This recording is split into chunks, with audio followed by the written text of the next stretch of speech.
திருவள்ளூர் மாவட்டம் பெரியபாளையம் அருகே அமோனியா வாயு கசிவால் 7 பேர் உயிரிழந்துள்ளனர்.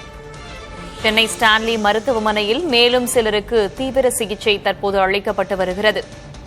வேல்ஸ் மருத்துவமனையில் 6 பேர், வெங்கடேஸ்வரா மருத்துவமனையில் ஒருவரும் அனுமதிக்கப்பட்டிருக்கிறார்கள். முன்னதாக பெரியபாளையம் அருகே இறால் பதப்படுத்தும் தொழிற்சாலையில் அமோனியா வாயு கசிவு ஏற்பட்ட நிலையில் உயிரிழப்பு 7ஆக அதிகரித்துள்ளது.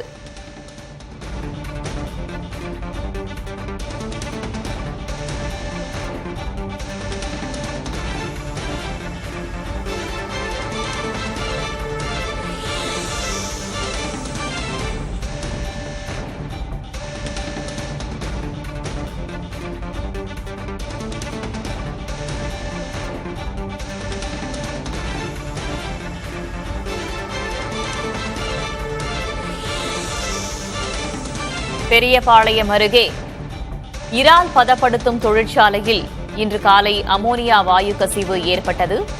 இதில் பலரும் உடல்நலம் பாதிக்கப்பட்டிருந்தார்கள்.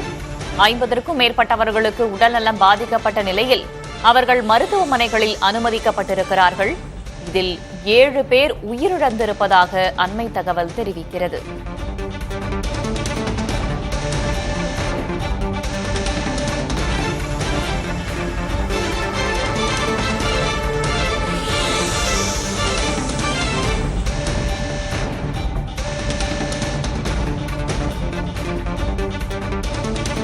சென்னை ஸ்டான்லி மருத்துவமனையில் மேலும் சிலருக்கு தீவிர சிகிச்சை தற்போது அளிக்கப்பட்டு வருகிறது.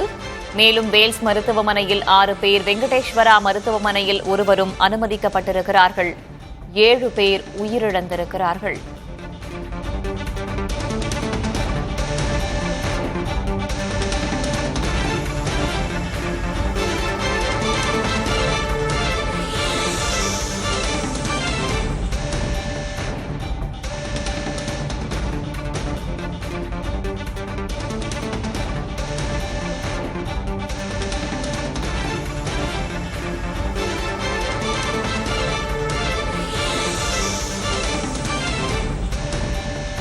இன்று காலை பெரியபாளையம் அருகே இறால் பதப்படுத்தும் தொழிற்சாலையில் அமோனியா வாயு கசிவு ஏற்பட்டது. அப்போதே சிலருக்கு உடல்நலம் கடுமையாக பாதிக்கப்பட்டிருந்தது. மேலும் பலர் மருத்துவமனைகளில் அனுமதிக்கப்பட்டிருந்தார்கள். இந்த சூழலில் அமோனியா வாயு கசிவால் 7 பேர் உயிரிழந்ததாக அண்மை தகவல் தெரிவிக்கிறது.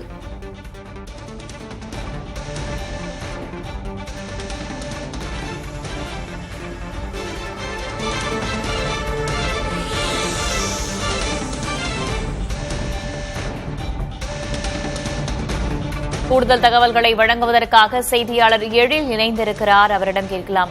எழில், 7 பேர் உயிரிழந்திருக்கிறார்கள். மேலும் பலருக்கு தீவிர சிகிச்சை அளிக்கப்பட்டு வருகிறது.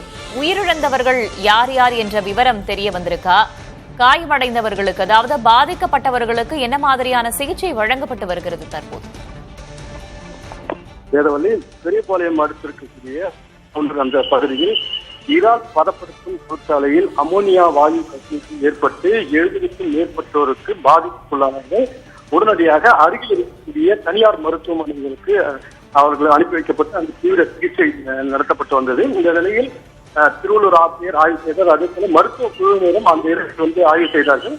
இந்த நிலையில் செங்குன்றம் பகுதியில் இருக்கக்கூடிய ஒரு தனியார் மருத்துவமனையில் பெண் ஒருவர் சிகிச்சை பலனின்றி உயிரிழந்தார்கள். அந்த இடத்தில் 21 தொழிலாளர்கள் அனுமதிக்கப்பட்டார்கள். அதில் ஒருவர் உயிரிழந்திருக்கிறார். அதே போல மஞ்சாகரலை பகுதியில் இருக்கக்கூடிய மற்றொரு தனியார் மருத்துவமனையில் 46 பேர் அனுமதிக்கப்பட்டிருந்தனர். தற்போது அந்த ஏற்கனவே ஒருவர் உயிரிழந்த நிலையில் சிகிச்சை பலனின்றி மேலும் 6 பேர் உயிரிழந்திருக்கிறார்கள். இப்ப உயிரிழப்பு 7ஆக அதிகரித்திருக்கிறது.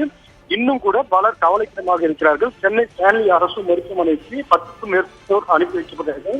அங்கு அவர்களுக்கு தீவிரமான சிகிச்சை அளிக்கப்பட்டு வருகிறது. ஏற்கனவே ஒருவர் உயிரிழந்து தற்போது 6 பேர் உயிரிழந்தவர்கள். கூடுதலாக உயிரிழப்பு என்பது 7ஆக அதிகரித்திருக்கிறது. இன்னும் உயிரிழப்பு அதிகரிக்கப்படும் அஞ்சப்படுகிறது. தற்போது கொடுக்கப்பட்டு வரக்கூடிய சிகிச்சை போதுமானதாக இருக்கிறதா, அல்லது மேல் சிகிச்சைக்காக வேறு எங்கேனும் அழைத்து செல்ல இருக்கிறார்களா? கூடுதல் விவரம்.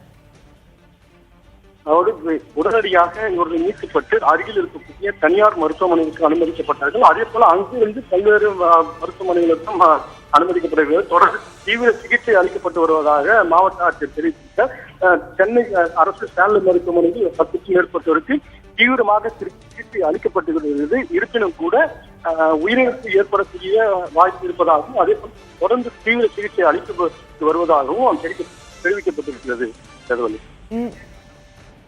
தொடர்ந்து பேசலாம். எழில், பூவுலகின் நண்பர்கள் அமைப்பின் திரு சுந்தரராஜன் நம்மோடு இணைந்திருக்கிறார். சார் வணக்கம்.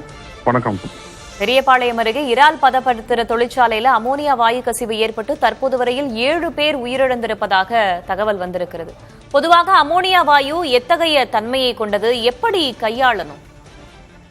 இது என்ன ஒரு மிகவும் வருந்தத்தக்க கவலைக்குரிய விஷயம் தான். இன்னைக்கு 7 பேர் அந்த நிச்சயமாக ஒரு கடும் துயரத்தை தருது. ஏற்கனவே சில மாதங்களுக்கு முன்பாக அல்லது ஓராண்டுக்கு முன்பாக தான் வடசென்னையில் ஒரு தொழிற்சாலை தான் அந்த அமோனியா கொண்டு வரக்கூடிய பைப்ல லீக் ஆகி மக்கள்லாம் மிகப்பெரிய போராட்டம் எடுத்தார்கள். அரசு அந்த ஆலையை மூடி பல்வேறு வழிகாட்டு நிறுவனங்களை கொடுத்தப்பதான் திறப்பதற்கு அனுமதி கொடுத்தாங்க. அப்ப நமக்கு ஏற்கனவே ஒரு எக்ஸ்பீரியன்ஸ் இருக்குது. அதாவது அப்பவே நாம பூவுல சார்பாக சொன்னோம், இந்த மாதிரி அமோனியா எங்கெங்கெல்லாம் வைக்கப்பட்டிருக்குதோ அதெல்லாம் ஆய்வு பண்ணி அதை ப்ராப்பரா ஹேண்டில் பண்ணணும். ஏன்னா அமோனியா ஒரு அளவுக்கு மேல நீங்க சுவாசிச்சீங்கன்னா அவங்களுடைய நுரையீரல் முழுமையாக செயலிழந்து போகும். அப்ப உங்களால உயிர் தப்பிப்பது என்பது மிகவும் கடுமையான விஷயமாயிடும். அதுதான் நீங்க நடந்திருக்கும் நான் நினைக்கிறேன். இன்னும் அந்த ஆய்வுகள் செஞ்சு விசாரணை மேற்கொண்ட பிறகுதான் என்ன உண்மையான காரணம் தெரிய வரும். ஆனா அமோனியா ஒரு அளவுக்கு மேல நீங்க சுவாசிச்சிட்டீங்கன்னா நிச்சயமாக நுரையீரல் பாதிக்கப்பட்டு மரணம் நிச்சயமாக நிகழும். இது நம்ம பல ஆண்டு அதனாலதான் அந்த மக்கள் போராட்டம் நடைபெற்ற போதும் நாங்க தொடர்ச்சியா வலியுறுத்தி சொல்லிட்டு இருந்தோம். இப்ப என்னன்னா இதுல நம்ம ரொம்ப கவலையோடு பார்க்க வேண்டிய அம்சம், ஏற்கனவே போன்ற விபத்து ஏற்பட்டு சென்னையில் மக்கள் பாதிக்கப்பட்ட பிறகும் உடனடியாக அமோனியா எங்கெல்லாம் வச்சிருக்காங்களா, எங்கெல்லாம் பயன்படுத்தப்படுகின்றோ அந்த தொழிற்சாலை ஆய்வு செய்து முறையா வச்சிருக்காங்களா, முறையா கையாளுறாங்களா, அதுக்கு எப்படி நீங்க டிரான்ஸ்போர்ட் பண்றீங்க, எப்படி உள்ள கொண்டு வரீங்க, எப்படி போன்ற எல்லா விஷயங்களும் ஆய்வு பண்ணியிருந்து அந்த அந்த நிறுவனங்கள் செய்திருந்தால் நிச்சயமாக இது போன்ற விபத்துகளை தவிர்த்துக்க முடியும். உண்மையில் கிட்டத்தட்ட 70 பேருக்கு மேல மயக்கம் அடைந்திருப்பதாக தகவல் நமக்கு சொல்லுது. நம்பர்ஸ் கரெக்ட் நம்பர்ஸ் தெரியல. ஆனால் மிக மிக ஒரு அதிர்ச்சிகரமாகவும் ஒரு வருந்தத்தக்க விஷயம் தான் இருக்குது.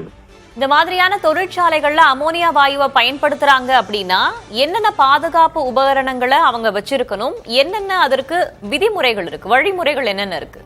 ஒவ்வொரு ஹசார்டஸ் கெமிக்கல் அந்த கேஸ் வாயுவா இருக்கலாம் அல்லது ரசாயனமா இருக்கலாம், அதை ஹேண்டில் பண்றதுக்கு SOP இருக்கும், ஸ்டாண்டர்ட் ஆப்ரேட்டிங் ப்ரொசீஜர், வழிகாட்டு நெறிமுறைகள் இருக்கும்.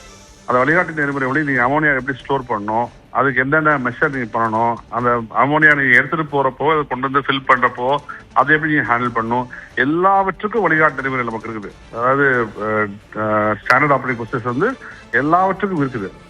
ஆனால் அதை கையாளுறாங்களா, அதை பின்பற்றுறாங்களா அல்லது பின்பற்றாங்களா அல்லது அதை முறையாக கவனிக்கிறாங்களான்னு பார்த்தா அங்கதான் நம்ம இல்ல. இன்னைக்கு நடந்த விபத்தும் அப்படித்தான் நான் பாக்குறேன். இது நிச்சயமாக எங்க ஒரு இடத்துல ஒரு கவனக்குறைவு ஏற்பட்டு அந்த ஃபைனலா இன்வெஸ்டிகேஷன் முடிஞ்சு விசாரணை முடிஞ்சு நமக்கு எப்படின்னு தெரிய வரும். பட் ஓவராலா பார்க்கும்போது தெரியுது ஒரு பெரிய ஒரு கவனக்குறைவோடு கையாளப்பட்டதுன்னு நம்ம நிச்சயமா சொல்ல முடியும். நன்றி திரு சுந்தரராஜன், இணைப்பில் தகவல்களை பகிர்ந்து கொண்டமைக்கு.